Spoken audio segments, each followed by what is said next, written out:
₹35 एक केळ. केळीमध्ये अजूनही आपली मक्तेदारी नाही. पिकवणं आणि विकणं प्रचंड मोठा दुष्काळ होऊ शकतो. सिलिसिफिकेशन ही प्रोसेस इतकी स्ट्रॉंग त्या ठिकाणी होते की त्याची उष्णतेविरुद्ध लढण्याची ताकद डबल होते. बॅक्टेरियाचा जितका वापर करता येईल तेवढं करा. पपईचं झाड असं विचित्र आहे, लेबरला आणि शेतकऱ्याला कन्फ्युजन होतं, फवारू तो कुठं फवारू. म्हणजे वधूवरासारखा एक चक्कर तरी 7 पावलातलं एक मारावं लागेल तेव्हा ते फळ कव्हर होतं. ज्याची पपई वाढत नाही त्याने अतिशय खुश राहायचं. एकदा साधारणतः बांबूच्या आकाराचा बुंदा तयार झाला.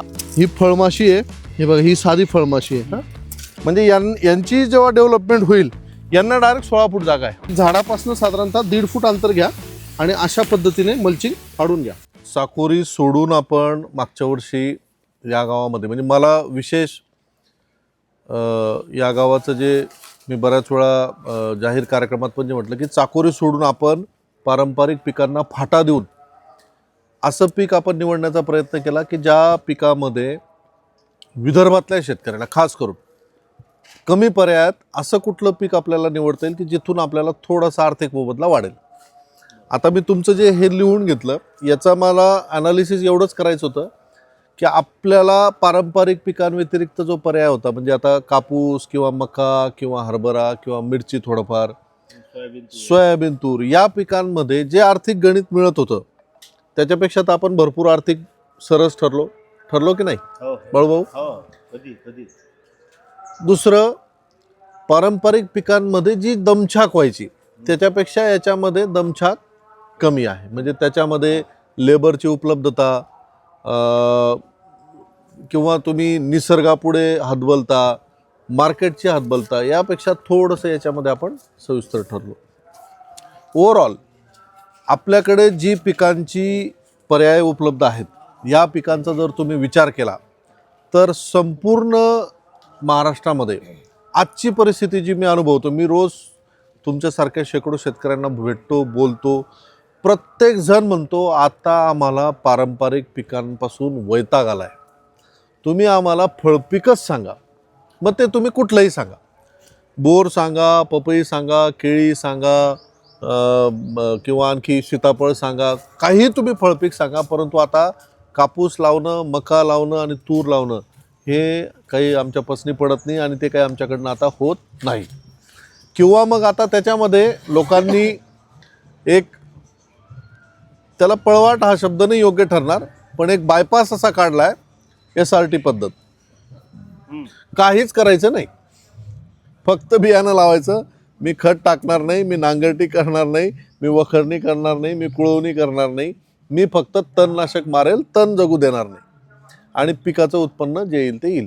मग त्याच्यामध्ये फार तर फार काय झाला की जो खर्च आहे तो खर्च वाचायला लागला, परंतु जे उत्पादन आहे शेवटी तुम्हाला कीटकनाशकांकडे जाणंच आहे. तुरीला आळी एकदा पडली की आपल्याला कीटकनाशक मारणंच आहे.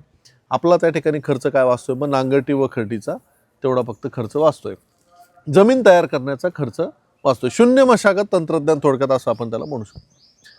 मी हे सगळं तुम्हाला का सांगतोय त्याचं एक कारण तुम्हाला सांगतो. आता नेमकं मी ते आपला पसारा आणला नाही. मी आता मागच्या 15 दिवसात जवळपास 8-9 दिवस दुबईला होतो. मी आता रविवारी चायनाला पण चाललो आहे. तर मी ₹35 एक केळ खाल्लं मित्र. ₹35 एक केळ. मी त्याचे फोटोही काढले, त्याचे बिल पण माझ्याकडे आहे. ते खाताना मी इतका विचार केला की म्हटलं एक केळ जर ₹35 एका किलोमध्ये, ते केळ होतं इक्वेडोरचं. मी तुम्हाला मागे बोललो ना, केळीमध्ये अजूनही आपली मक्तेदारी नाही. इक्वेडोर 60% एक्सपोर्ट केळीमध्ये करतं. 1 किलोमध्ये 6 किंवा 7 केळ बसेल. ते 7 केळ जरी पकडलं तरी 1.5 दिरम म्हणजे ₹35. 7 गुणिला 35 म्हणजे 7 त्रिक 21 आणि ते 35 म्हणजे झाले किती? जवळपास ₹240. ₹240 किलोचे केळ मी दुबईमध्ये खाल्ले, म्हणजे विक्रीला. आता असं उदाहरण आपण घेऊ की ₹240 त्या दुकानदाराने, किराणा दुकानदार, ग्रॉसरी शॉप तिथे म्हणतात, त्याने मला जेव्हा ते केळं विकले तर त्याने ₹240 आपण असं समजू ₹50 मार्जिन त्याचं असेल, म्हणजे ₹190 त्याने व्यापाऱ्याकडनं आणलं असेल. त्या व्यापाऱ्याने पण ₹50 कमवले असतील, म्हणजे 190 मधनं ₹50 गेले, ₹140 त्या व्यापाऱ्याला पडलं असेल. आणि त्या व्यापाऱ्याने भारतातल्या ज्या व्यापाऱ्याकडनं घेतलं असेल त्याने ₹40 किलो मागे कमवले असेल, म्हणजे तरी त्याला ते ₹100 पडलं असेल. आपला इथला व्यापारी म्हणजे मुंबईचा व्यापारी, आणि त्या व्यापाऱ्याने जळगाव, धुळे, भुसावळ इथून कुठून तरी त्याने पण 30 रुपये कमवले असेल, म्हणजे 70 रुपये रेट द्यायला पाहिजे. सगळ्यांचं मार्जिन काढून काढून काढून आपल्याला निदान त्याने 60-70 रुपये द्यायला पाहिजे होते. पण 20 रुपयाच्या वर, 21 रुपयाच्या वर महाराष्ट्रामध्ये कुठेही किंवा भारतामध्ये कुठेही केळीला दर मिळालेला नाही. सेम सिच्युएशन पपईची आहे, सेम सिच्युएशन द्राक्षाची आहे, सेम सिच्युएशन इतर सर्व पिकांची आहे.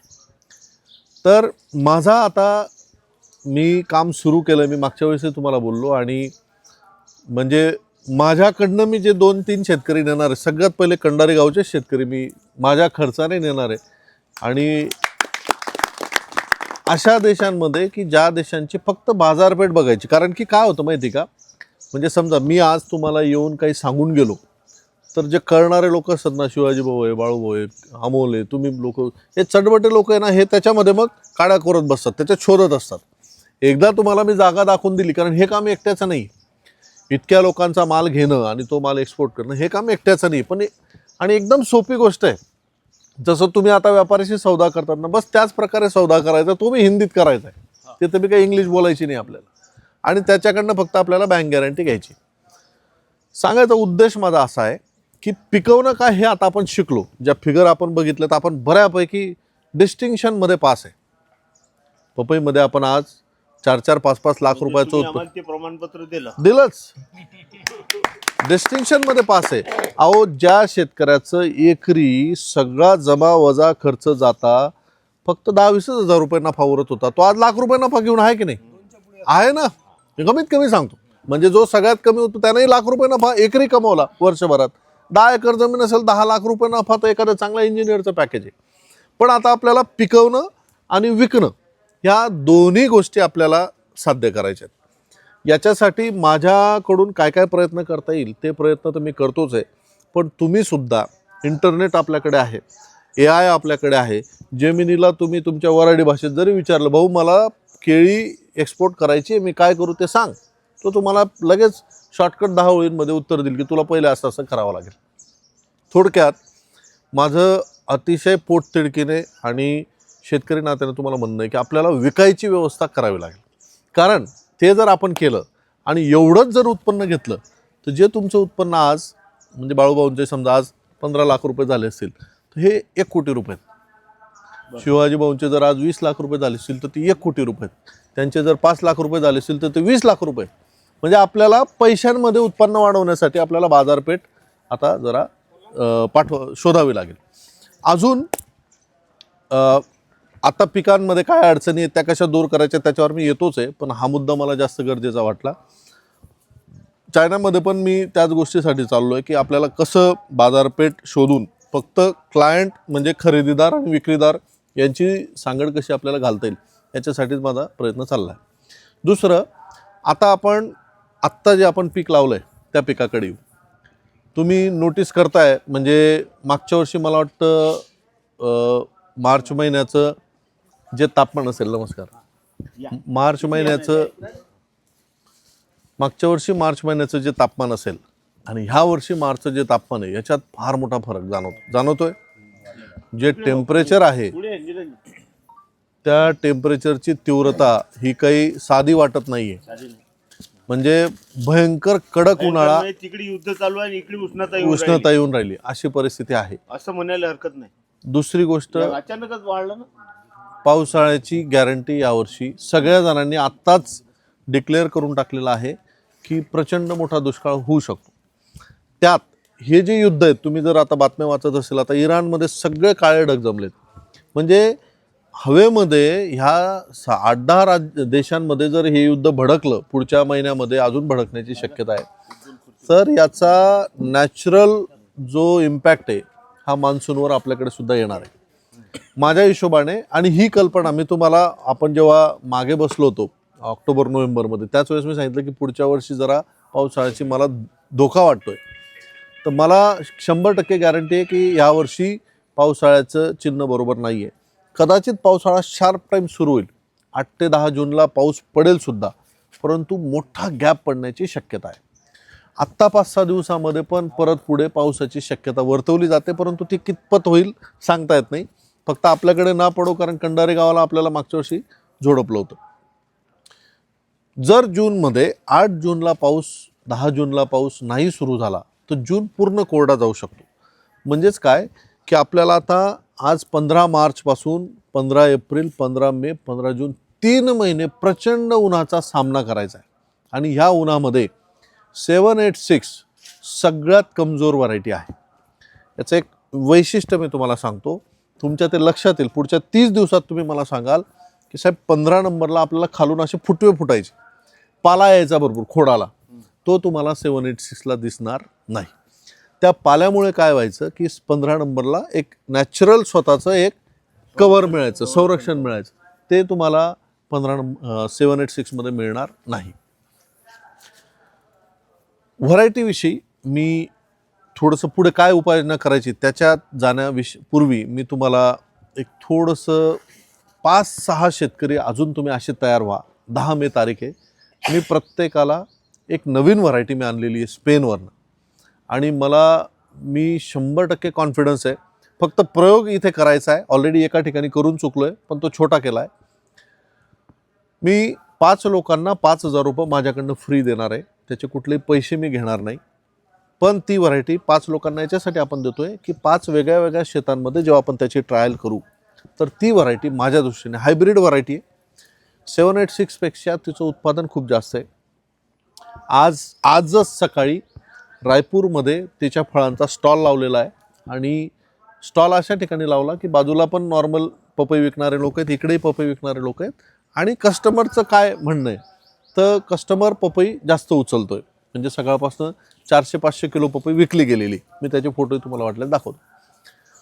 अशी व्हरायटी ती आपल्याला मिळालेली आहे. स्पेन देशाची ती व्हरायटी आहे. आणि तिथून अजून 3-4 व्हरायटीज मी बोलवलेल्या आहेत. त्याच्या काही ट्रायल्स मी आता लावतोय. थायलंडवरनं काही व्हरायटीज मी बोलवल्या आहेत, त्याच्याही काही ट्रायल्स मी लावतोय. तर आपल्याला 786ला एक चांगला पर्याय पुढच्या वर्षी मिळेल. पण तो कसा आपल्याला ठरवावा लागेल, आपण स्वतः लावू, आपण स्वतः बघू. आता कदाचित असं होऊ शकतं, ट्रायल याचा अर्थ असा आहे पास बी व्हाल नापास बी व्हाल, फेल बी होऊ शकतो. ती व्हरायटी कदाचित आपल्याकडे काहीच तिला फळ बी लागणार नाही.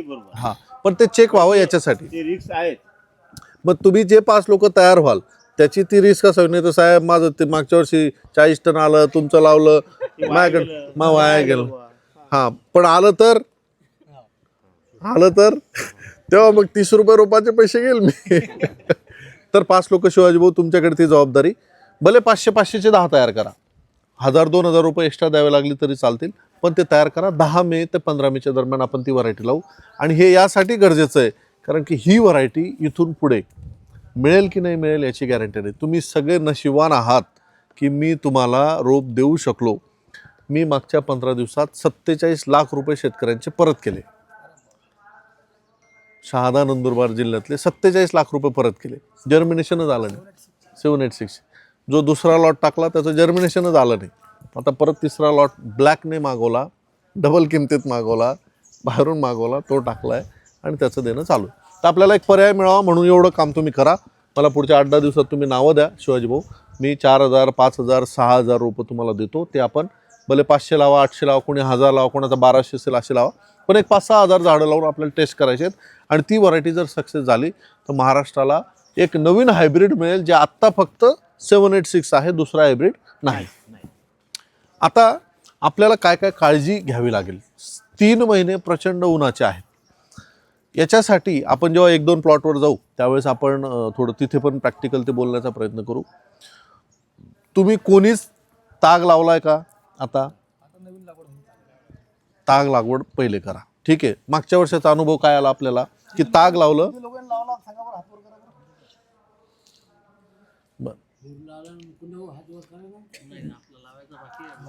नाही, ज्याने ताग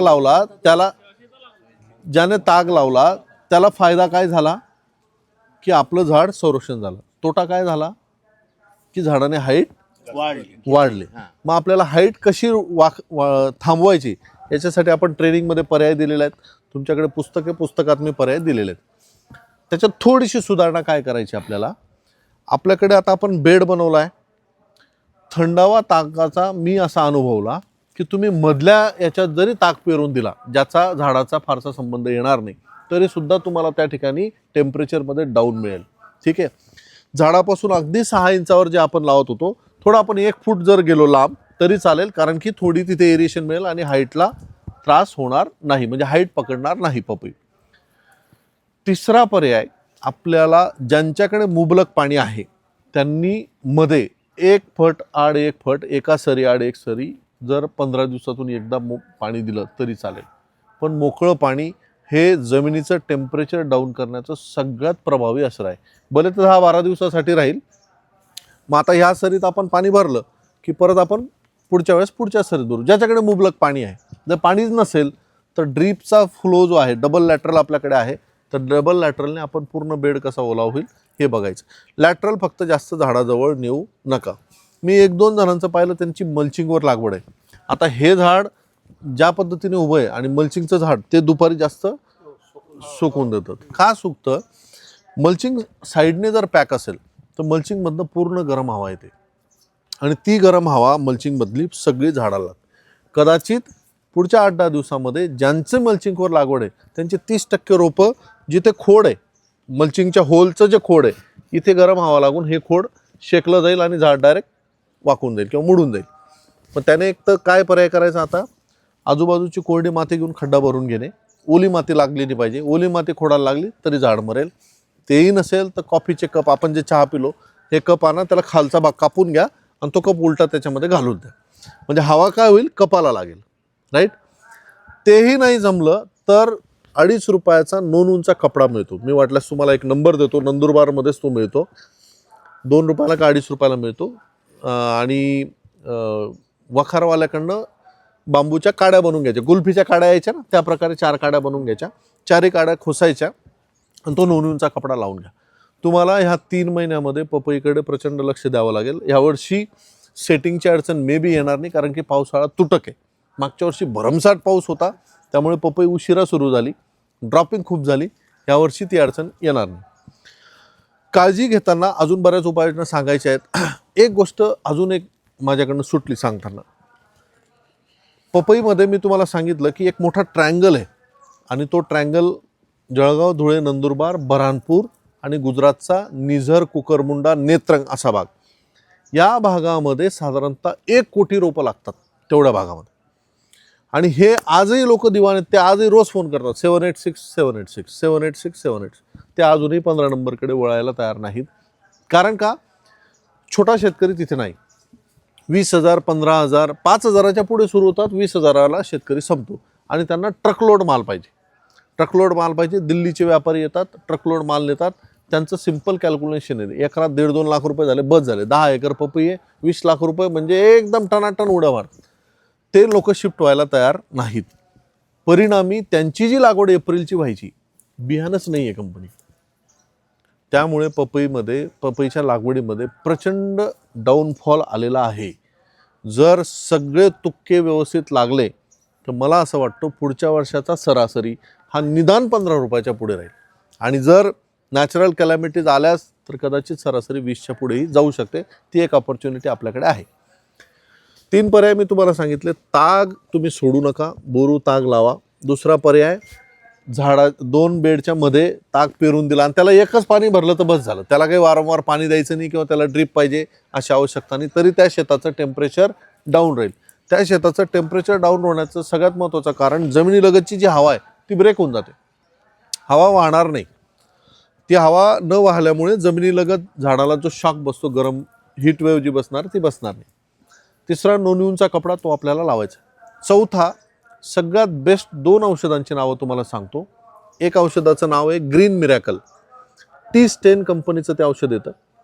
दुसरं औषधाचं नाव आहे, मी आणलेली ती बॉटल, अपसिल OSA, मागच्या वर्षी आपण वापरले. ऑर्थोसिलिसिक ॲसिड. हे सगळ्यात इम्पॉर्टंट औषध आहे उन्हाळ्यामध्ये कुठल्याही पिकासाठी.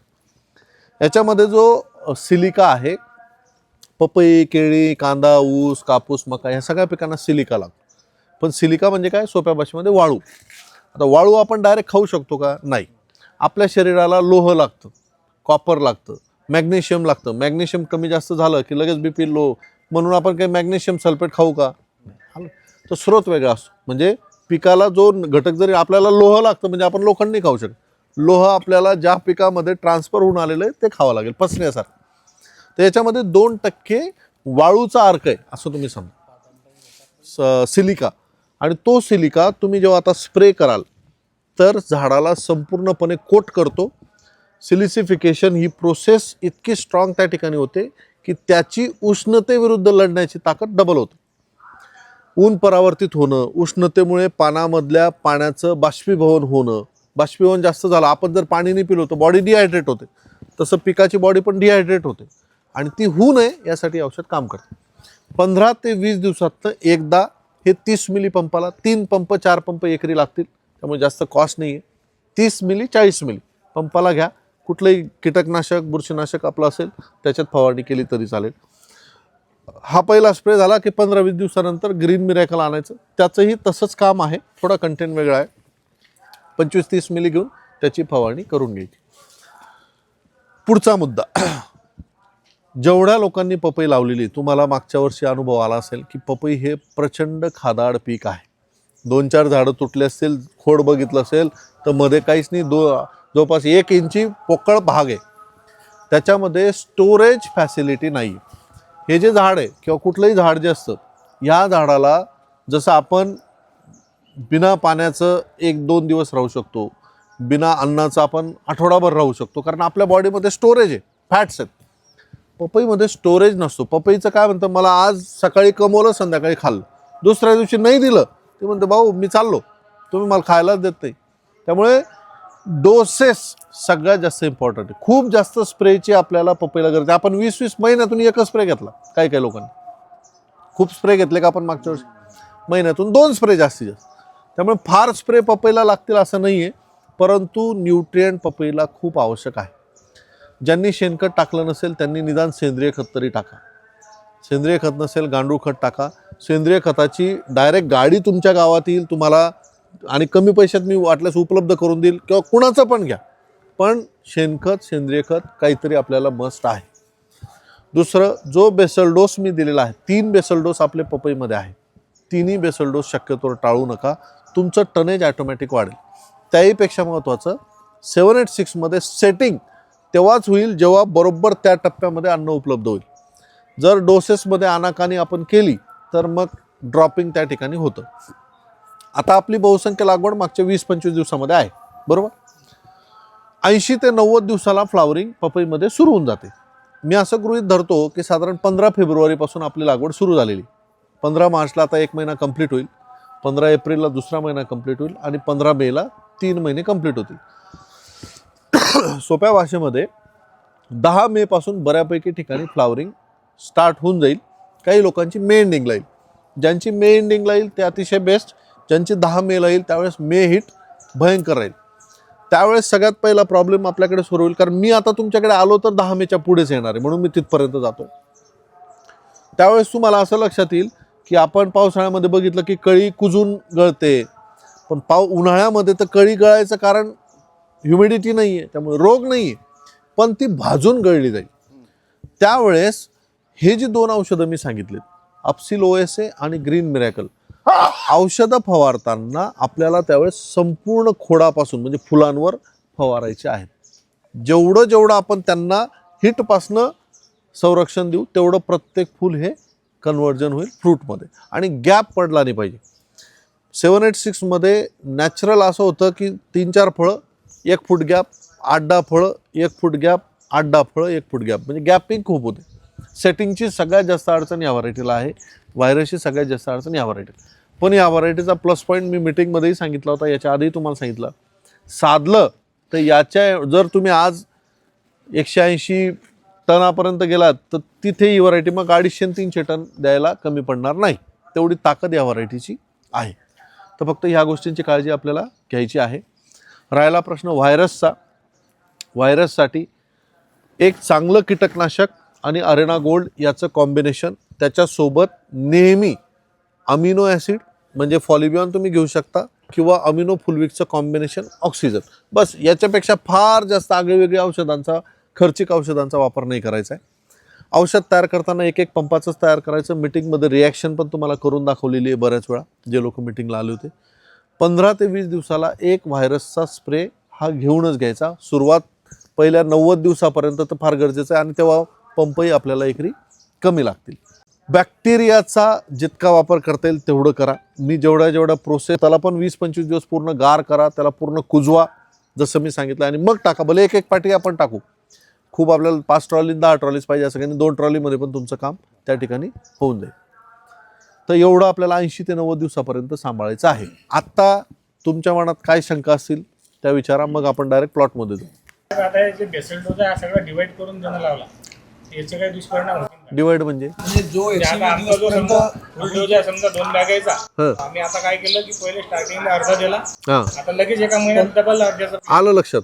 तसं चालेल. म्हणजे जे जेवण तुम्ही 40 दिवसात देणार होते ते तुम्ही डिवाइड 10-10 दिवसात डिवाइड करून तुम्ही द्याल, किंवा 20-20 दिवसात डिवाइड करून चालतं, काय प्रॉब्लेम. ते बेस्ट आहे. त्याला काय अडचण नाही. फक्त तो त्या दिवसापर्यंत कंप्लीट करायचा. समजा थोडं आता गवत होते, त्या पपईमध्ये नॅचरलीच गवत होऊन जाते. काढायचं नाही. झाडाच्या आजूबाजूचं काढा. बेडवरचं थोडंसं राहू दिलं तरी चालेल. असा एक प्रयोग आपण पुढच्या वर्षी करू. थोडीशी म्हणजे थंड पिकं लावू. आता उदाहरणार्थ 30 दिवसात एकदम भारी पीक कुठलं, आता 2 ड्रीप आहेत. तुम्ही बेडवर दोन्ही साईडला इकडून 2 लाईनी कोथिंबीर. पण तो उद्योग कसा आहे, रिकाम्या माणसाचा उद्योग. म्हणजे आता एखाद्याला जर म्हटलं मी माझे 10 एकर पपई, मी कुठं कोथिंबीर लावत बसू. पण त्याचा फायदा असा होईल की तो पूर्ण बेड शांत राहील, थंड राहील. मग तिथे ताग नाही लावला तरी चालेल, आणि कोथिंबीरचे जे पैसे होतील ते होतील. संभार एवढा जलद गतीने होणारं पीक आहे, मग ते न्यूट्रिशन जास्त वाढतील का? काय नाही, त्याला फक्त नायट्रोजन लागतं, तर काही जोड. बरं मला एक सांगा. नाही मला एक, अनुभव आला मक्यातला की जेवढं मका वेगळं आहे. मक्यात जेवढ्या फट्टीत आपण संभार टाकला होता ना, त्या शेवटपर्यंत बी सुधारला नाही मक्याची पासून. नाही तसे काय अडचण नाही येणार. बहुवार्षिक पीक आहे, त्यामुळे याचा आणि त्याचा स्पीड जो आहे अन्न घेण्याचा, याच्यात फार काही तफावत पडणार नाही. आणि कसं आहे, हत्ती जेवण करतोय आणि त्याच्या बाजूला बकरी येऊन थोडीशी एक फांदी खाऊन गेली, काय फरक पडणार आहे हत्तीला? हत्तीला वाढलेलंच एवढं आहे. आपण जर बकरी खाऊन बी गेली तर फरक पडणार नाही. आता आम्ही माझी वैयक्तिक अडचण सांगतो तुम्हाला. हां आम्हाला रोप तुमचं उशिरा मिळालं यावर्षी. हां, आमची बुकिंग फार अगोदर होतं, बरोबर. त्या मानानं आम्हाला रोप उशिरा मिळालं. म्हणजे आमची सरासरी 1 महिना लागवड लेट आहे. अजूनही माझी 2.5 एकराची लागवड बाकी आहे. म्हणजे ते आता रविवारी होईल. ते रोपं नाही आले का मग? रोपं आले, ते आता आले. बरं. आता हा असं लेट जाईनच ते, पण याच्या वाढीवर काही परिणाम, उत्पन्नावर काही परिणाम होते का लेटमध्ये? ज्याचं 10 मेला फ्लॉवरिंग येणार आहे, तुमचं मे एंडिंग नंतर फ्लॉवरिंग येईल. त्यामुळे मला नाही वाटत की उलट तुम्ही फायद्यात राहाल. फक्त एक आहे की लेटची दिलगिरी मी व्यक्त करतो, आणि त्याला मी कारण सांगितलं. मी 47 लाख रुपये परत केले.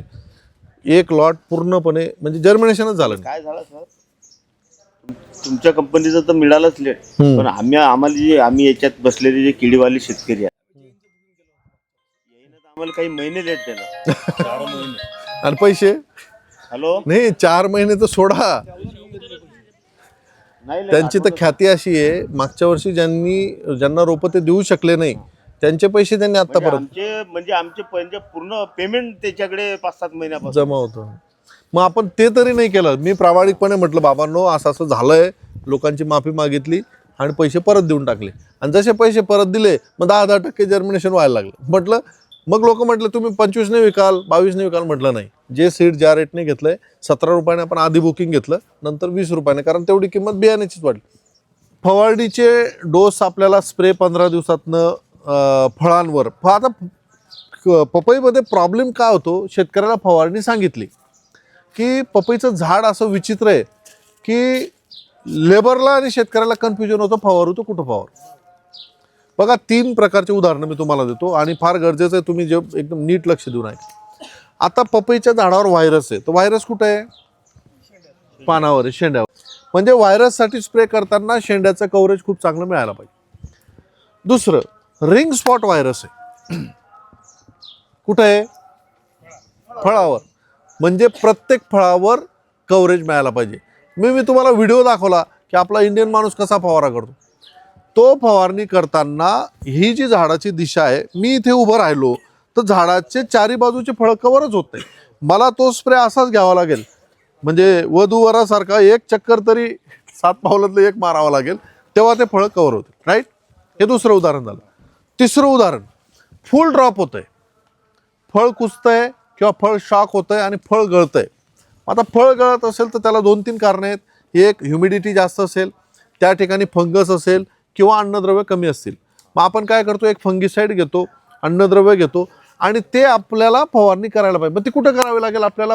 वरच्या शेंड्यापासून तर फुलाच्या शेवटच्या नवीन फुलापर्यंत किंवा खालच्या फळापर्यंत आपल्याला ती फवारणी करावी लागेल. आता म्हणजे थोडक्यात तुम्ही जेव्हा पण फवारणी कराल त्यावेळेस मी काय उद्देशासाठी फवारणी करतो हे माझ्या डोक्यात असलं पाहिजे, डोक्यात असलं पाहिजे आणि ते मला त्या ठिकाणी बरोबर इम्प्लिमेंट करायला पाहिजे. अजून एक, पपईवर सगळ्यात जास्त रस शोषणाऱ्या किडींचा जो अटॅक आहे त्यातला सगळ्यात भयंकर अटॅक जो आहे तो माइट्सचा आहे.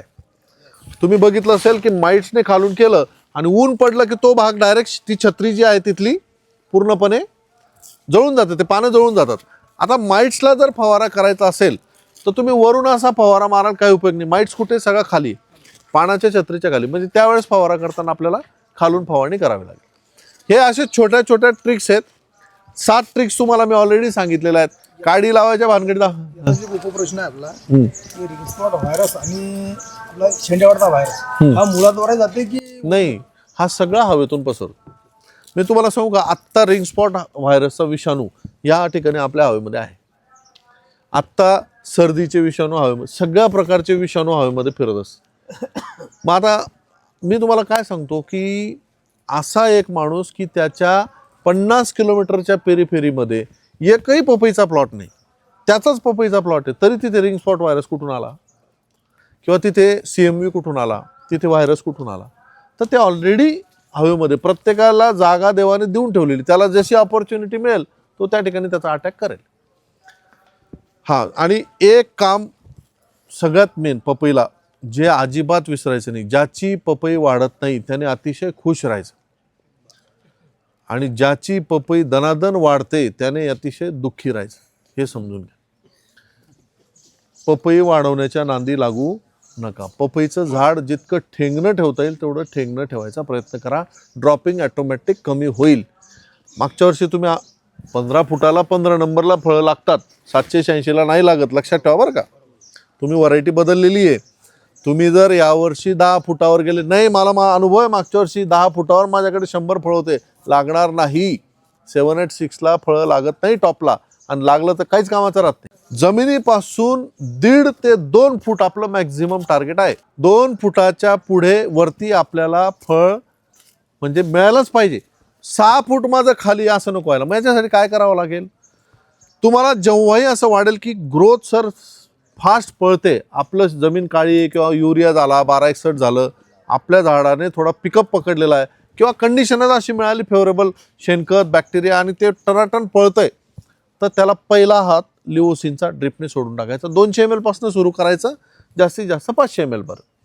कल्टारचा वापर, डोंगलचा वापर किंवा टाबोलीचा वापर सुरुवातीला करायचा नाही. फ्लावरिंग ज्यावेळेस सुरू होईल त्यावेळेस, त्याच्या आधी करू नका.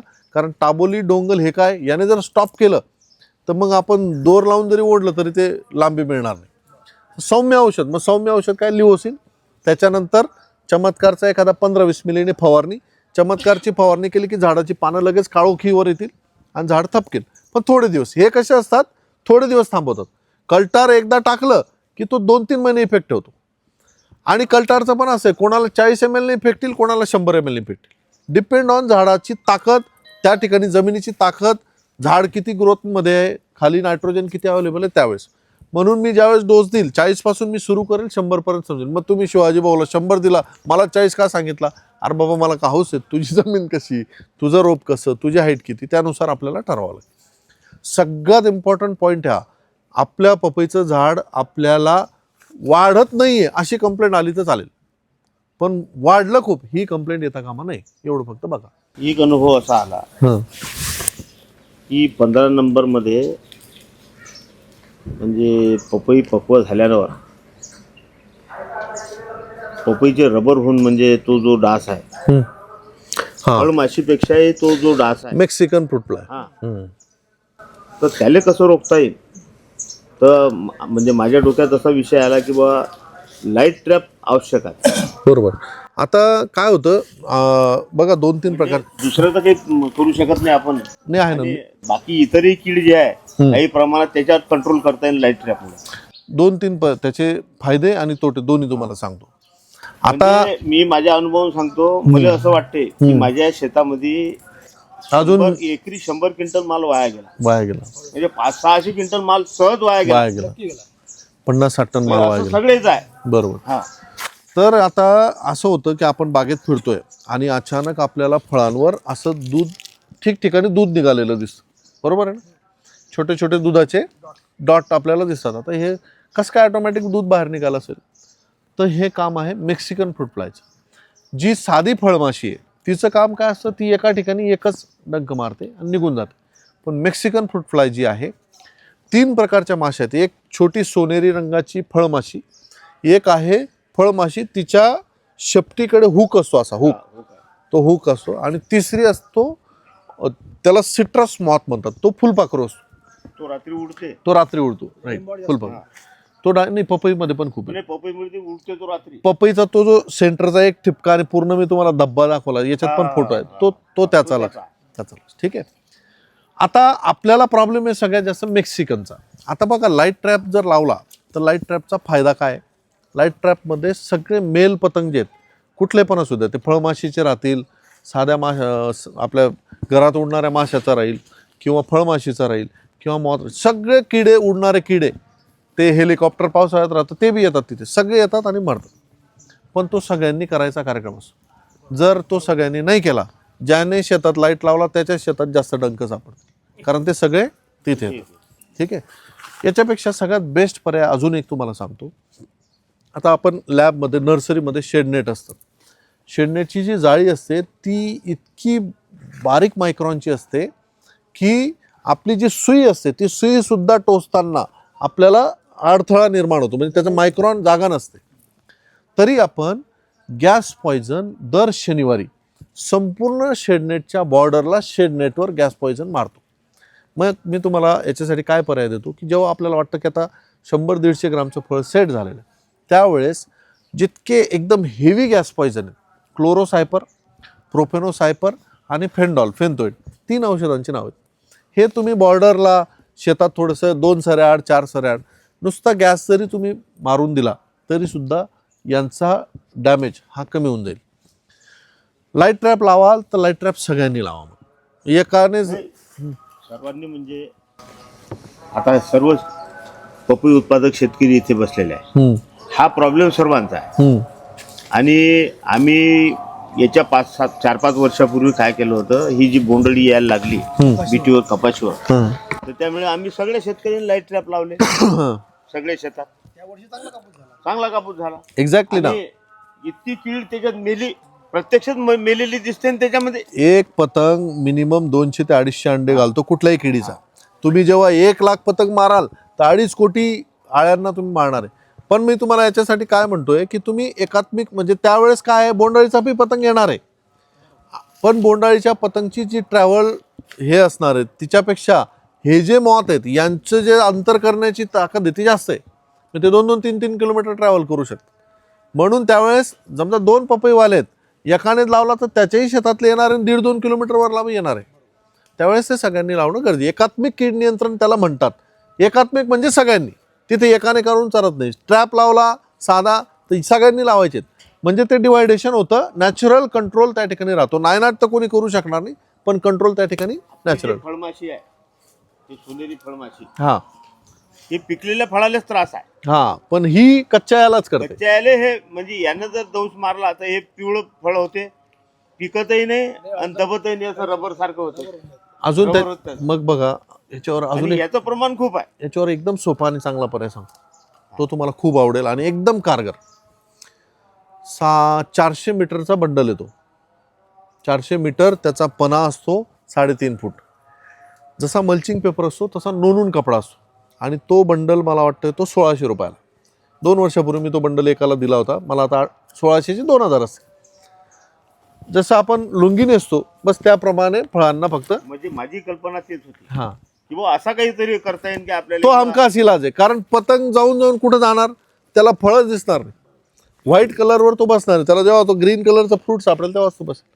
तर फळं एकदा लागले की सगळ्यांनी नोंदवून कपडा, आणि काय नाही, एक बंडल आपण पाठवून देऊ, 2-4 लोकांनी लावलं की आपोआप सगळे लोक लावून टाक. हा एक चांगला मार्ग सुचला. म्हणजे हा मार्ग मीटिंगमध्येही सांगायचा राहून गेला पाहिजे. 5-10 रुपये खर्च आला तर पूर्ण काहीच नाही येणार, 5-10 पण नाही येणार. तुम्ही सांगितलं की जवळपास 500 क्विंटल तर त्याचे पैसे किती झाले? मला काय सांगा आता 5 लाख रुपये गेले ना. 5 लाख रुपये गेले आणि त्याची किंमत 10,000 रुपये बी नाही.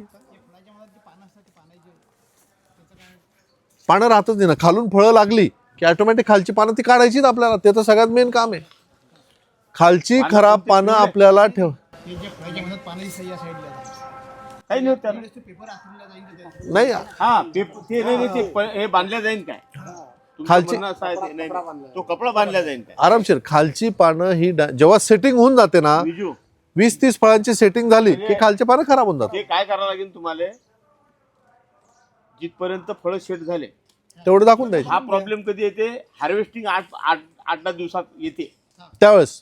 ते जे हार्वेस्टिंगली येणारच फळं खराब होतात. आणि त्याचा एकदम वरचे कवळे फळं होत नाही. बाळूभाऊ त्याचा सगळ्यात आणखी मोठा फायदा सांगतो ह्या नोंदून कपड्याचा.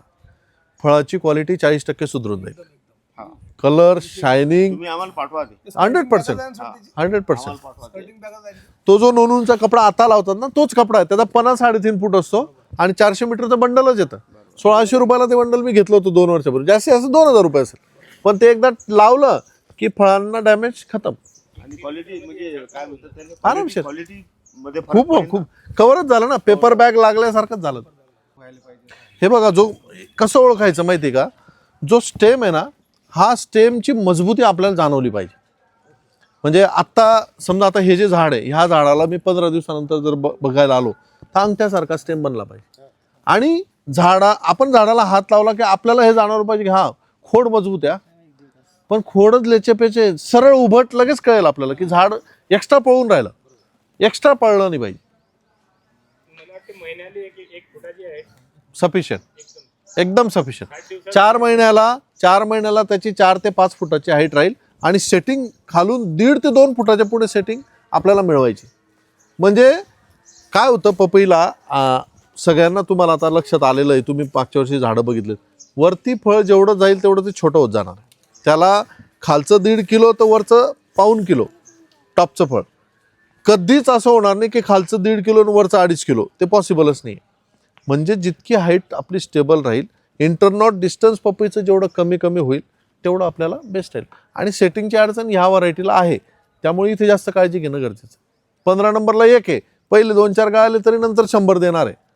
त्याला सेटिंग पुढे होते भरपूर. अजून म्हणजे आज 3 निष्कर्ष खूप चांगले निघाले. एक नोनूनचा कपडा, तो सगळ्यात बेस्ट मला वाटतं राहील, म्हणजे नुकसान होणार नाही.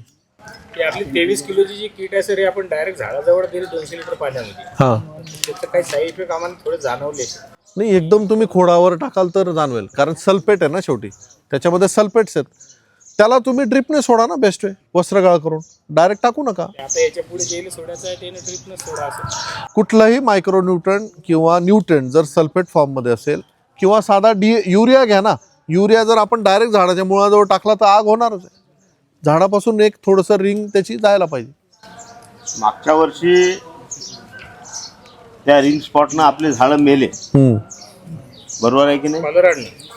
कॉलर सगळ्यात मेन येस तो एक मुद्दा राहिला. हा. तर आपण मग प्रयोग काय केला की त्याला बोर्ड लावलं. बोर्डो पेस्टचे सर्वात उत्तम रिझल्ट आले. म्हणजे ज्या झाडाला सुरुवात झाली तो तिथेच थांबला. ते थांबलं. नवीन झाड लागला. हा, म्हणजे हा एक मुद्दा महत्वाचा. म्हणजे सोप्यात सोपं काम आहे ते. आणि स्वस्त काम आहे. स्वस्त काम आहे. आणि एक लक्षात घ्या, पावसाळ्यातच कॉलर रॉट येणार आहे असं नाही. आत्ता समजा मेमध्ये एखाद्या शेतकऱ्याकडनं ड्रीप जवळ राहिलं किंवा जिथे पाणी साचलं तर तिथे सुद्धा, किंवा माती लागली, ओली माती लागली, तरी तिथे कॉलर रॉट येणार आहे. एकदा साधारणतः बांबूच्या आकाराचा बुंदा तयार झाला की बोर्डो लावायला हरकत नाही. खूप कोवळ्या अशी जर जाणीव झाली किंवा कॉलर रॉट आला तर तुम्ही बोर्डो पेस्ट लावणं सुरू करा. काय आता मल्चिंगवर असलं तर मग कसं काय? बर्चिंगवर असलं तर खोड तर बाहेर आहे ना. खोड वर आहे ना. खोड आपल्याला कळतं ना. म्हणजे मल्चिंग थोडंसं उचकून बघायचं. आणि नॉर्मली बघा, मल्चिंग असलं तर काय फायदा होतो, पाण्याचं बाष्पीभवन होतं, परत तिथेच जातं, बाष्पीभवन होतं, परत तिथेच जातं. म्हणजे हे लोक जर समजा 8 तास ड्रीप चालवत असेल, तुमचं 2 तासात काम होईल. पण मल्चिंगमध्ये एक लक्षात ठेवायचं, पाणी कमी परवडेल मल्चिंगला. जास्त पाणी मल्चिंगला अजिबात परवडणार. तिथे रूट सडणे किंवा जमिनीत फ्युजेरियम मूळ सड होणे, मुळा काळ्या पडणे हे प्रॉब्लेम येतात जर अति पाणी दिलं. बॅक्टेरिया तर सतत द्यावं लागतं साहेब. मल्चिंग जर असेल तर सगळ्यात प्रभावी बॅक्टेरिया काम करते, कारण की ह्युमिडिटी तिथे मेंटेन आहे. बॅक्टेरिया देणारच आहे सगळे आता. मग त्याला काय करायचं, आता प्रत्येकाला मल्चिंग लावणं शक्य नाही, मग नॅचरल मल्चिंग मध्ये आपल्याकडे जे बी ड्राय वेस्टेज जे असेल ते टाकून द्यायचं. आपण जे ट्रायकोड्रामा वगैरे ओपन बेडचा आणि या मल्चिंगचं नियोजन थोडं वेगळं राहील का मला? नाही एकच सेम राहील. डोस जो भरायचा आपल्याला थोडं मल्चिंग उतरून भरायचं. आता बघा तुम्हाला मी काय सांगितलंय, जे पण झाड वाढेल त्या झाडाची दुपारी 12 वाजता जी सावली पडेल तो त्याचा कॅचमेंट एरिया राहील, म्हणजे तो अन्न तिथून खाणार आहे. आता झाडाची सावली सुरुवातीच्या 2 महिन्यात 1-1.5 फुटापर्यंत 2 फुट हळूहळू ती वाढत जाईल, म्हणजे मल्चिंगच्या बॉर्डरपर्यंत आपण येतो. ड्रिप सुद्धा तशी सरकली पाहिजे, खोडाजवळ ठेवून उपयोग नाही. आणि डोस मल्चिंग उचकून तुम्ही त्या ठिकाणी भरा, व्हाईटरूट तुम्हाला भरपूर ॲक्टिव्ह मिळतील. दुसरं अजून एक महत्त्वाचं, खूप जास्त पुढचा खर्च, अवास्तव खर्च जर टाळायचा असेल तर मी तुम्हाला 2 औषधांची नावं सांगतो, ट्रायको आणि सुडो. सगळ्यात बेस्ट बुरशीनाशक जगामधले, सगळ्यात बेस्ट. कुठल्याही कंपनीचे आणा, आपलंच घेतलं पाहिजे असं माझं काही आग्रह नाही. पण महिन्यातून एकदा 2 मिली ट्रायको, 2 मिली सुडो, 2 लिक्विडमधलं सांगतो. त्याचे दोन्ही प्रकार आहेत, एक जमिनीतलं पण वरचं पण. फवारणीसाठी 2 मिली ट्रायको, 2 मिली सुडो. आपलं ट्रायको गार्ड नावाने येतं, सुडो गार्ड नावाने. म्हणजे 4 मिली पंपाला प्रति लिटर 15 लिटरला किती झालं? 15 लिटरला. एका लिटरला 2-2 मिली. तुम्ही 200 लिटरला घेतलं तर 400 मिली टाकलं, स्प्रे करून घ्या. 15-20 दिवसाला गेलं तर त्याचा रेजिस्टन्स नाही डेव्हलप होत. ठीक आहे. पावडरी मिल्ड्यू, डाउनी मिल्ड्यू, सगळ्या प्रकारचे बुरशीचे अवशेष संपवतो. आणि ट्रायको गार्ड म्हणजेच ट्रायकोडर्मा पावडर तुम्हाला मायक्रोस्कोप खाली जर मी दाखवलं तर ट्रायको गार्डचा जो म्हणजे त्याची जी फंगस असतो, त्याचा जो स्पोर असतो, अंश असतो, हा इतका ताकदवान आहे की कुठल्याच शत्रू बुरशीला तो डेव्हलप होऊ देत नाही. कुठल्या शत्रू बुरशीला. ट्रायको गार्ड, ट्रायकोडर्मा विरिडी. हां. आणि स्वस्त औषध आहे. 1 किलो जरी पुढं आणला तर महिनाभर पुरेल आपल्याला. ते औषध 250 ग्राम किंवा 500 ग्राम एकरी ज्यांचा बेड आहे त्यांनी बेडवर फवारून द्या. बेडवर ज्यांचं मल्चिंग आहे त्यांनी मल्चिंगने सोडून द्या. हा ड्रिपने सोडून द्या. पण बेडवर जर फवारलं बाळू तर सगळ्यात मेन काय, आपल्याला सगळ्यात मोठी अडचण काय ते पपईमध्ये जून, जुलै, ऑगस्ट महिन्यामध्ये, की खालचे पानं साले सुकायला लागतात. आणि ह्या व्हरायटीत तर 15 नंबरपेक्षा डबल स्पीडने सुकतात. मग हा जो खाली प्रॉब्लेम आहे, फायटोफथोरा, फ्युजेरियम, हे बुरशीचे स्पोर त्या पानांवर जातात आणि त्या ठिकाणी ते पानं डॅमेज करतात. जून, जुलै महिन्यामध्ये तुम्ही हे काम आवर्जून करा. मी हे त्या पुस्तकात दिलेलं नाही, कारण मी तुम्हाला सांगतो ना, अजून मलाही 1% वर अक्कल नाही. मी रोज शिकतो.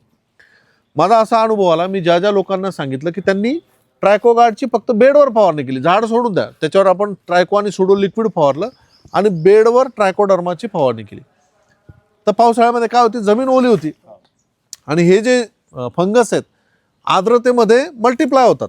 म्हणजे जमिनीत टाकलं की तो तिथे स्वतः डेव्हलप होतो. आणि तो जेव्हा डेव्हलप होतो तेव्हा एकाची बी मजाल नाही की तो त्या ठिकाणी येईल, म्हणजे येऊच शकत नाही. एखाद्या गल्लीत भुंकणारा कुत्रा असला आपण रस्ता बदलून घेतो, सेम त्याप्रमाणे ट्रायकोडर्मा हा जेवढे काही आपण म्हणतो ना जैविक उपाय आहेत त्यातला सगळ्यात भयंकर कारगर उपाय, भयंकर कारगर. त्यामुळे त्याला बेडवर स्प्रे जून, जुलै महिन्यामध्ये करूनच टाकायचं. 400 लिटर पाण्यामध्ये, म्हणजे 200 लिटर पाण्यामध्ये 400 ग्राम, एकरी अर्धा किलो बेडवर स्प्रे केला. नो साईड इफेक्ट, जास्त खर्च नाही आणि जे बुरशीजन्य जेवढे प्रादुर्भाव होणार ते होणार नाही. महिन्यातून 1 केला तरी भरपूर आहे. हा एक महत्वाचा उपाय. आपण बेसनमध्ये NPK टाकतो, फवारणीमध्ये लिक्विड हां, ट्रायको लिक्विड फॉर्ममध्ये आणि सुडो म्हणजे फ्लोरोसेन्स लिक्विड फॉर्ममध्ये फवारणी आतून द्यायचं. जमिनीवर स्प्रे करायचा किंवा ड्रिपने सोडायचं. जर तुम्ही जैविक पर्याय वापरले तर बुरशीनाशक वापरायचं नाही. तर त्या जैविक सोबत केमिकल मिक्स नाही चालत. जैविक सोबत केमिकल, फंगिसाईड नाही चालत, इन्सेक्टिसाईड चालतं. हे बघा मी ऐका तुम्ही फार चांगला प्रश्न केला आणि यांनी पण चांगला. आपण जमीन काय टाकलंय आता बेसल डोसमध्ये, तुम्ही कॉन्सोजी टाकलं नसेल तर माझी तुम्हाला हात जोडून विनंती, तुम्ही माझा एकही प्रॉडक्ट वापरू नका, पण टाका. NPK कन्सोर्शिया लिक्विड, गुळ आणि व्हॅमिझोन हे याची स्लरी करून 30 दिवसाला 60 दिवसाला एकदा सोडा. ठीक आहे, हे काय होतील, हे जमिनीमध्ये मल्टिप्लाय होतील. आता काय होईल, समजा आपल्याला जमिनीत प्रॉब्लेम आहे आणि आपण रिडोमिल गोल्ड सोडलं, तर रिडोमिल गोल्ड सगळ्यात पहिले काय काम करेल, जे जैविक मित्र आपले आहेत, म्हणजे नायट्रोजनचा जीवाणू आहे, फॉस्फरसचा जीवाणू आहे, यांना संपेल. पण जर आपण ट्रायकोडर्मा टाकलं तर तो संपवणार. म्हणून आपल्याला रिडोमिल गोल्डची जमिनीत टाकण्याची गरज काहीच नाही. आपल्याला प्रॉब्लेम काय आहे, कॉलर रॉटचा आहे. कॉलर रॉटवर आपण बोर्डो पेस्ट लावलं, जमिनीचा त्याचा काही संबंध नाही, तिथे विषय संपला. मग जमिनीतली अडचण आपल्याला जी पण आहे ती ट्रायकोडर्माने संपणार आहे. त्याच्यासाठी आपल्याला केमिकलकडे जायची गरजच नाही. आणि ज्यावेळेस खूपच असं प्रॉब्लेम की मूळ काळं पडतंय खाली, त्यावेळेस आपण वापरू. पण जर तुम्ही हे वापरलं तर तुम्हाला केमिकलची गरजच नाही, मी गॅरंटीने सांग. पण जास्तीत जास्त बॅक्टेरिया द्या, रासायनिक खतं खूप टाकून आपल्याला फायदा होणार नाही. अर्धावट कुजलेल्या शेणखताला काय प्रॉब्लेम होऊ शकतो? कुठलीही गोष्ट जेव्हा सडते ना, त्यावेळेस ती सगळ्यात पहिले जमिनीमध्ये नायट्रोजन कंझ्युम करते. स्वतः सडताना कार्बन हा बनताना नायट्रोजन युटिलाइज करतो, आणि नायट्रोजन जर नसेल तर कार्बन बनणार नाही, हे लक्षात घ्या. मग ज्यावेळेस अर्धवट कुजलेली वस्तू आपण जमिनीमध्ये असते किंवा आपण टाकतो, त्यावेळेस ती जमिनीतले मॅक्सिमम न्यूट्रिएंट ओढून घेते, नायट्रोजन यूज करून घेते. आणि आपल्याला सिम्पटम काय दिसतात, झाड लूज होणं, झाड पिवळं पडणं, त्याची ग्रोथ थांबणं, लाल होणं, हे सिम्पटम दिसायला. हे सिम्पटम तुम्ही एकदम सोपी गोष्ट ना, एक उदाहरण जोडतो. आता गहू काढला असेल तुम्ही किंवा मका काढला, मक्याचा थ्रेशरचा जो भाग जिथे ते कुटार पडलेली असते, तिथे तुम्ही कुठलंही पीक पेरा, पिवळसर राहतं, लाल राहतं, वाढतच नाही. कापूस तर जळूनच जातो. याचा अर्थ काय की तो तिथला नायट्रोजन सगळा कंझ्युम, कारण ती वस्तू सडते ना, ती जोपर्यंत पूर्ण सडत नाही मग तिथे पीक जोरदार येतं. राईट, पूर्ण कुजल्यानंतर तिथे मात्र मग सगळ्यात टॉपचं झाड उंचच दिसेल. ही सोपी गोष्ट आहे, हे आपल्याला समोर दिसतं. त्याच ठिकाणी आपण वरून नायट्रोजन दिलं चालते नाही ना सर, जोपर्यंत ती गोष्ट सडणार नाही तोपर्यंत ती दुसऱ्याला डेव्हलप होऊ देणार. काय म्हणणं आहे किंवा तिथे तो जो नायट्रोजन जो खर्च झाला एक्सेस द्यायला पाहिजे. तो एक्सेस दिला तर चालेल, नाही चालणार, कारण की तो सडलेला नाही ना. जो सडणारा जीव आहे ना, तो जोपर्यंत पूर्ण सडणार नाही तोपर्यंत तुम्ही टाकलेल्याचं युटिलायझेशन तो होऊ देणार नाही. पुढच्या वर्षीसाठी जे शेणखत लागते ते आता आणून ठेवलेलं होतं. आता याच्यात होते काय सर, म्हणजे आम्हाला ह्या प्रॅक्टिकली ह्या गोष्टी करताना समजा आता प्रत्येकानं ज्याच्या त्याच्या परीने इथे शेणखत विकत आहे, त्याला आणताच तो वेळ खर्च होते, आणल्याबरोबर तो टाका लागते. मग तू पूजाला वेळ कुठे आहे? नाही ते टाकून दिला. हे बघा, तुम्हाला मी एकदम सोपा पर्याय सांगतो. मग तुम्ही ना भले कुठलीही कंपनी निवडा. आमचं काय मत आहे का पुढचं, त्याच्या पाणी पडूनच राहिलं ना बेडवर, कुठंच राहते लगा. पण ते जेव्हा तोच तर प्रॉब्लेम आहे ना, तो जेव्हा तिथे कुजतो ना, त्यावेळेस तो काय काम करेल, तो नायट्रोजन कंझ्युम करेल, तिथले न्यूट्रिएंट कंझ्युम. किती दिवस करीन तो जिथपर्यंत सडत नाही पूर्ण. त्याला काही जास्त दिवस नाही लागणार ना सर, 15-20 दिवसात नाही, कुजून जाते सर. जर त्याला बॅक्टेरिया तिथे नसतील तर अर्धवट कुजलेलंच असते, असं काही पूर्ण कच्चं नसते ते. 1.5-2 महिन्याला वेस्ट डिकम्पोजरने त्याला शेतात पेरायचे आहे की नाही, त्याच्या आधीचं जे पीक होतं, त्या पिकामध्ये जर टाकलं तर मग ते चालेल. तसं चालतं, काय प्रॉब्लेम होऊ शकते. यस होऊ शकते. आता हे कसं आहे, लग्न धरसान तर आज लग्नाचा बाजार करसान की नाही, की पुढच्या वर्षी लग्न आहे तर हे असंच आहे शेतकऱ्याचं. एवढी कॅपॅसिटी नाही विष्णू पाटील. हे कसं आहे, पाटील साहेब येतात, मार्गदर्शन करतात. आता यांनी जे मार्गदर्शन केलं ते सगळं त्याचं शेड्यूल आम्ही अडॉप्ट केलं. त्याच्यामुळे काय झालं, रिझल्ट आले ना, खूप रिझल्ट आले. हे जे म्हणजे हा जो ग्रुप आहे आणि हे याची जी एकी आहे, याचे सगळे गुरु अमोल पाटील साहेब.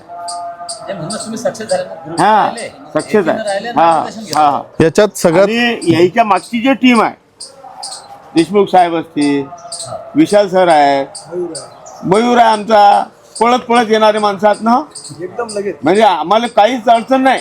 पेशंट दवाखान्यात न्यावं लागत नाही, डॉक्टरच घरी येते. हा उत्साह कायम आहे.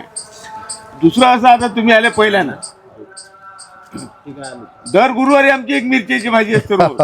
दर गुरुवारी हे इतके सगळे लोक त्याले असतात, म्हणजे कंडारीतले, बाहेरचे नसतात, पण कंडारीतला एक ग्रुप आहे. याला कारण हे काय, तो काय करतात, ते काय करतात, कोणी एक जण भाजी देते, ज्याच्या घरून पोळ्या भाकरी घेऊन या, तुम्ही तिथे जेव्हा, चर्चा होते ना तेव्हा, पण त्याच्यामुळे चर्चा होते. आपलं शरीर समजतं. हा, कोणाला काही अडचणी आहे का, काय नाही, उत्साह टिकून राहतो. तुम्ही एकत्रित आहे सगळे म्हणून हा हा हा त्याला कारणच ते आहे की मी ह्या गावावर एवढं प्रेम का करतो, हे असं प्रत्येक गावात व्हायला पाहिजे. आणि हे आता मी हे सगळं शूट करून लोकांना दाखवतो. अरे तुम्ही सुधरा आणि एकत्र या, तुम्ही एकीने काम करा. कारण की 10 लोकांनी जर एक पीक लावलं आणि त्यांचं जर रोज विचारमंथन जर त्यांनी केलं तर अरे याच्या शेतात हा प्रॉब्लेम झाला बरं का, तो शहाणा होतो ना पुढचा, बरोबर. तो शहाणा होतो, तो 10 लोकांकडे जातो. प्रॉब्लेमचं सोडा, एखाद्याने आपल्यापेक्षा झाला याचा प्लॉट चांगला आहे, मग त्याला वाटतं की मी मागे, तो आणखी जिद्दीने लागतो. म्हणजे दोन्ही गोष्टी, खड्ड्यात कोणी गेला तर मागचे शहाणे होतात, कोणी पुढे असेल तर त्यांच्यात स्पर्धा लागते. आणि प्रत्येक जण एकमेकाला योग्य तो सल्ला देतो. नुसतं एक येऊन मग नाही, सल्ला योग्य नाही. हा, तर मग सल्ला. काय होते, आणि चर्चा झाल्यानंतर आम्ही बरेच सुरुवात आम्ही नवीनच होतो, एकामेकाच्या प्लॉटला व्हिजिट केले आम्ही, हो किंवा याचं कसं आहे, त्याचं कसं आहे, काय केलं पाहिजे. गरजेच तर सर्व नाही, पण अनुभवातून शिकतेच ना काही ना काही. बरोबर बरोबर. पहिली वस्तू तर आपली घेतली आपण बेड. बेट पहिली गोष्ट होती ती बेड. बेटची. म्हणजे ते अडॅप्ट झाला सगळा विषय, आणि आम्ही खालीच लावायचो बुक. हा, आम्ही लावली होती त्याच्या आधी बुक. वा वा. नंतर बेड पाळले. पराठी सारखी आपली कपाशी लावली तशी. माती चढव त्याला. हा. हा, डबल ट्री. कंपल्सरी केलं. आता ते शेणखतावर आलं. बॅक्टेरियाचा वापर वाढवला. आता ते बोलता बोलता तुम्ही सेंद्रिय खताबद्दल बोलला. हा. ते कोणती कंपनी आहे आणि काय ते भाव काय आहेत त्याचे.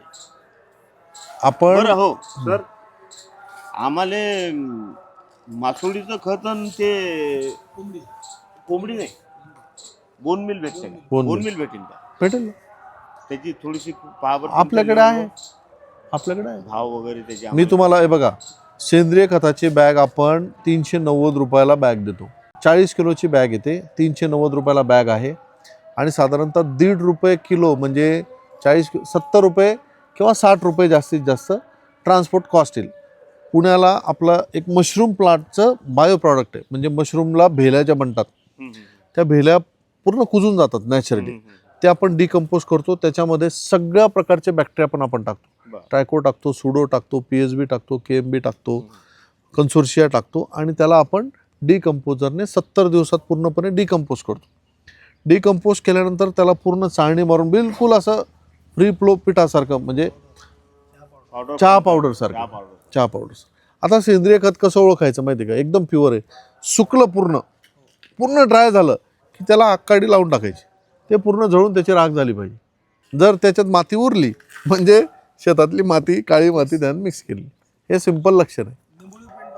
निंबुडी पेंट. हां, तर पहिले तर सेंद्रिय खतचं तुम्हाला, म्हणजे पाटील बायोटेक जिथून बनवतं, ट्रकलोड मी तुम्हाला देऊ शकतो. कोणी 20 बॅग, एकरी साधारण 20 बॅग आपण रिकमेंड करतो. कोणी 10 टाकतं, कोणी 20 टाकतं, कोणी म्हणतं 40. आता मी शिरपूरला 2 गाड्या दिल्या, 20 एकरला त्याने 2 गाड्या टाकल्या. तो म्हणे मला शेणखतापेक्षा परवडत आहे, आणि जमीन एकदम सॉफ्ट होऊन जाते त्याच्यात, कारण भरपूर. सर एक रेट नाहीतरी आपण जे यावर्षी शेणखत आणलं ना, याची रेट वाढत जाणार आहे. हो, कारण कॉम्पिटिशन वाढली हा. त्या ग्राहकाकडे, हा. त्याच्यामुळे त्यावर पर्याय सेंद्रिय खतच आहे जरा. त्याच्यात खूप अडचणी 400-500 सगळेजण मिळून 400-500 बॅग, सगळेजण मिळून 400-500 बॅग तेव्हा चालला. तुम्हाला एक गाडी पाठवली की तुम्हाला भाडं लागणार नाही, स्वस्त पडेल. अहो मला एक सांगा ना, 20 समजा 400-450 रुपयाला जरी बॅग पडली, 20 बॅग जरी एकरी टाकल्या तर किती पैसे झाले? 8,000 रुपये झाले. शेणखताला तेवढेच पैसे लागतात, ते तुम्ही वापरू, जास्त लागतं तर तुम्ही ते वापरू शकता. जर तुमची 400-500 बॅगची जरी क्वांटिटी झाली तर मी कमीत कमी वाढत तुम्हाला पाठवून देईल. पहिलं. नंबर 2, मासळीचं खत हे पूर्णपणे मुंबईहून येतं, भयंकर वास येतो त्याला. तुम्हाला पाहिजे तर मासळी खत मिळेल, किंवा देवनार कत्तलखान्यातनं जे कत्तलखाना आहे त्यातनं जे बोन्स आहेत ते सगळे बोन ते डिकम्पोज करतात आणि आपण ते स्टोअरला ठेवत नाही, कारण ते स्टोअरला ठेवलं की तिथं कोणीच जात नाही, त्यामुळे ते तिथूनच पॅकिंग करून डायरेक्ट तुम्हाला येऊन जाईल. पण तुम्ही त्याच्या नांदी लागू नका असं माझं स्पष्ट मत. कोंबडी खत आणि बोन मिल हे शक्यतो वापरू नका. सेंद्रिय खत, गांडूळ खत हे तुम्ही कितीही वापरा. निंबोळी पेंड टाकायची असेल तर EID पॅरीची येते, म्हणजे बेंगलोरवरनं येते, थोडी कॉस्टली पण सगळ्यात बेस्ट. पण जास्तीत जास्त 2-3 किलो टाका बस. 200 किलो एकरी, त्याच्यापेक्षा जास्त नको. 200 किलो एकरी 1000 झाडं पकडली आपण तर 200 ग्राम 2-3 किलो. एक काम करा, म्हणजे मी माझी ऑर्डरच आहे समजा. काय करा शिवाजी भाऊ, सगळेजण मिळून तुम्ही निंबोळी पेंट किती, आपल्याला सेंद्रिय आणि ती निंबोळी. तुम्ही सगळेजण मिळून निंबोळी किती आणि सेंद्रिय किती एवढं म्हणा, एक गाडी बनवून पाठवून देईल. खतावर आहे ना, आता जी चर्चा झाली आपली शेणखताविषयी, हो साहेब अर्धवट कुजलेलं नाही, अजिबात कुजलेलं खत टाकलं. नाही हा माल आहे, हा माल आहे. आता 30 तारखेपर्यंत 31 मार्च पर्यंत जे झालं हा जेवढं झालं तेवढं ठीक आहे.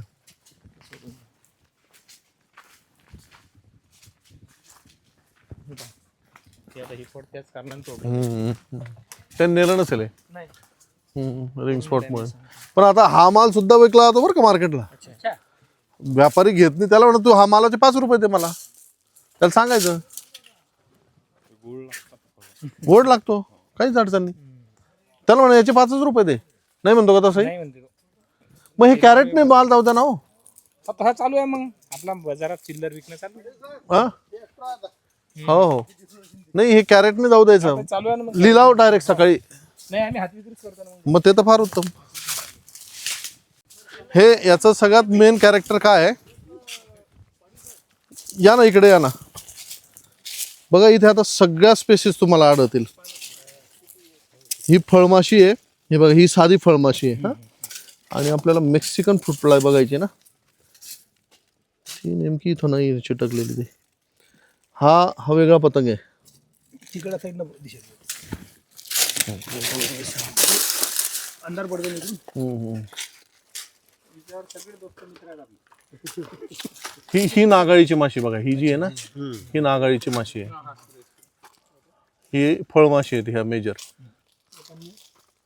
असणार आहे ती, पण ती एकदम बारीक, तिचा तो हुक एकदम बारीक असतो. नागडची माशी कोणती सांगू? ही बघा ही नाही ते नाही. नागडीची माशी आता संतोष कडाळेच्या वारात खूप आहे. ही नागाळीची माशी. ते आपले चित्र हे आपलं NX मारलेलं आहे ना याच्यावर. हे ना हा, हे खूप कामाचं औषध आहे बरं का. आता हे इथे कमीत कमी 4-5 हजार प्रकारचे मासे आहेत, यांच्या कमीत कमी गुणीला 200 अंडी, म्हणजे 80-90 हजार पुढचे इन्सेक्ट कंट्रोल होतात.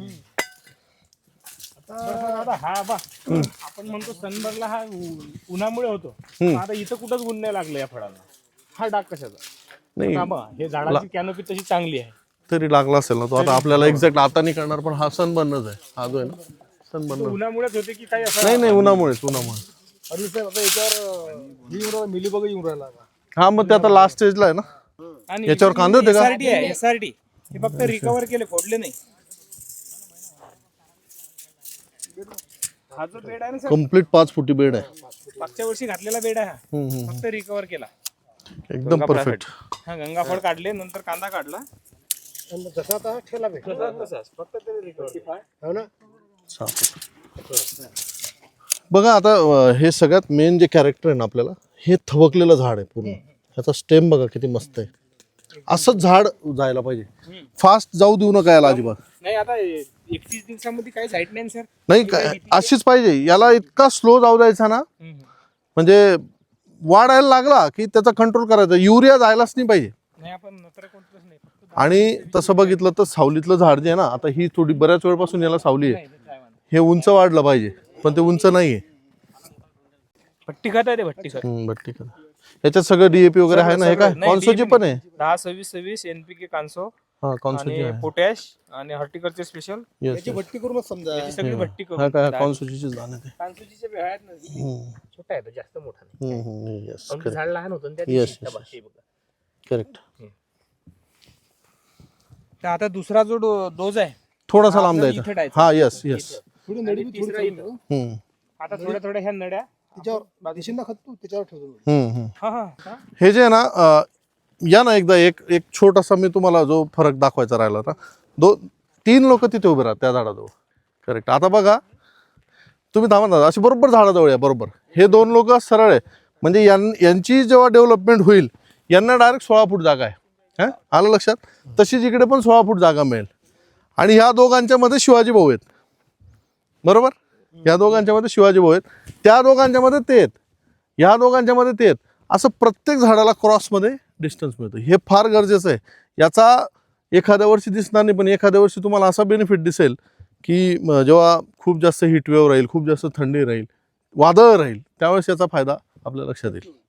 किंवा दक्षिण उत्तर वाऱ्याला तर नक्कीच लावायला पाहिजे. लावायलाच दक्षिण उत्तर पाहिजे. पेरणीवाल्याला झिकझॅकच करायला पाहिजे. झालाय यावर. 21 झाला बायोटेक्स अपसिल ओएसचा स्प्रे झाला याच्यावर. हो परवा दिवशीच झाला. करेक्ट. आपण परवा झाला. त्या झाडाला याला इम्पॅक्टच येणार नाही. पण प्रत्येक झाडाची विगर एकदम परफेक्ट आहे. म्हणजे मागच्या वर्षीपेक्षा अमोल हा थोडी विचारा खंडी खंडी एकही झाड नाही नाही मिळालं ना. आजपर्यंत. एकही नाही. मग तू आता कसं बनवतो ना माझ्याकडे प्रॉब्लेम आहे माझ्याकडे चला. दाखवतो ना तुम्हाला चालायला.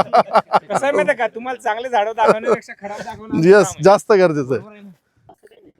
नाही नाही नाही हवा नाही का सूर्य कसं जाणार आहे बघा असं जाणार इकडचं आणि इकडचं दोन्ही बाजू.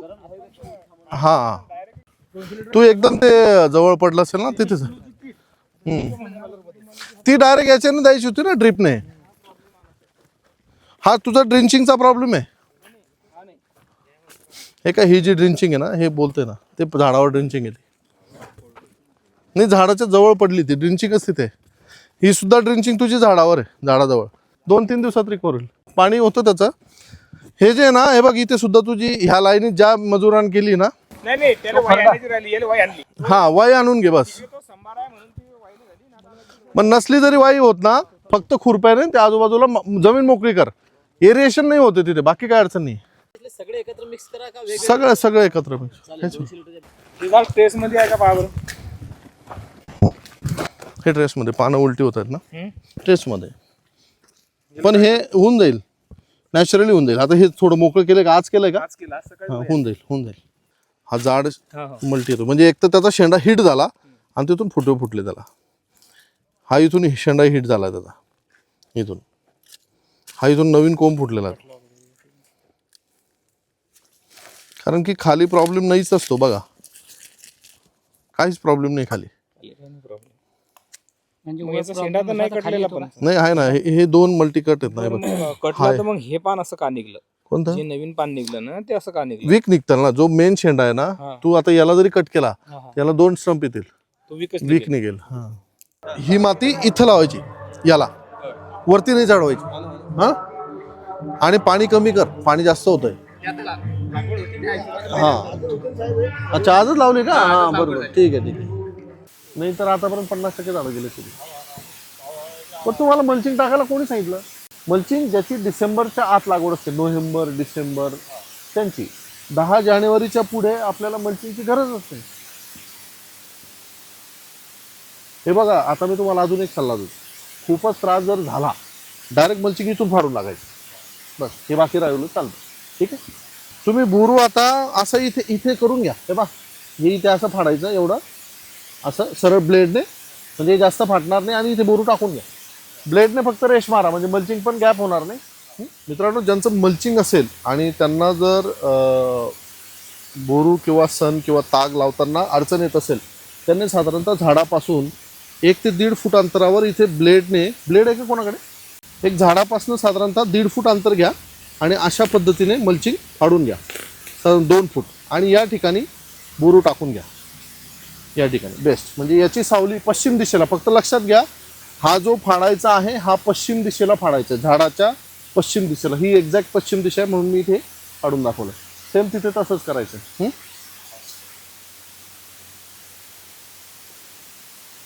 ही माती कोरडी आहे म्हणून हे झाड वाचलंय. ही जर ओली असती तर नसतं वाचलं. हा कोरडीच टाकली म्हणून तेच वाचलं. तुम्हाला खत दिसला पाहिजे कुठे दिसला पाहिजे. कारण ते डायरेक्ट लागली नाही पाहिजे. जर मे मध्ये किंवा आता पुढे मार्चच्या पुढे तुम्हाला जर खूपच प्रॉब्लेम वाटला की याच्यात 10-20% झाडं मेले तर सरळ हे इथून असं फाडून टाकायचं. हा मल्चिंग जो आहे ना हा सरळ मोकळा करून टाकायचा. ठीक आहे, या झाडाला काहीच होणार नाही. पण अशी वेळ शक्यतो येणार नाही कारण माती निघायला जागा नाही आहे, म्हणजे तिथे एअर पास व्हायला जागा नाही आहे. हां तेच आता ते बोरू लावतील ना त्यामुळे एअर पास होईल. तुम्ही बोरूसाठी ते हे कराल ना ते एअर पास होईल. आता तुमच्या लक्षात येईल 5 दिवसात ह्या झाडाची आणि यांची डिफरंट तुमच्या लक्षात येईल. मल्चिंग खूप फायदेशीर आहे पण त्याचा एक टायमिंग आहे. तो असं केव्हाही लावून ह्या पिकाला नाही जमणार. आणि बेड तर बाकी परफेक्ट आहे, माती अजून जितकी सरकवता येईल. आता वर माती नाही चढवायची आपल्याला. काही लोक काय करतात टोमॅटोमध्ये हा प्रयोग केला जातो. आता हे मल्चिंग तापतंय मग आपल्याकडे गेरू असतो ना, गेरूचं पाणी करून याला मारून टाकायचं. हां किंवा शेण सारतो आपण त्याचा पातळ काला करायचा आणि तो मारून द्यायचा म्हणजे पेपर तापत नाही. हां पेपर तापत नाही. पण एवढी गरज येणार नाही तुम्हाला, ही सुद्धा गरज तुम्हाला येणार नाही. हे काम तुम्ही एकदम चांगलं केलं. नाहीतर तुमच्याकडे मॉर्टिलिटी खूप आली. हे बरं तुम्ही लगेच लागवडीनंतर केलं असेल. Yes exactly.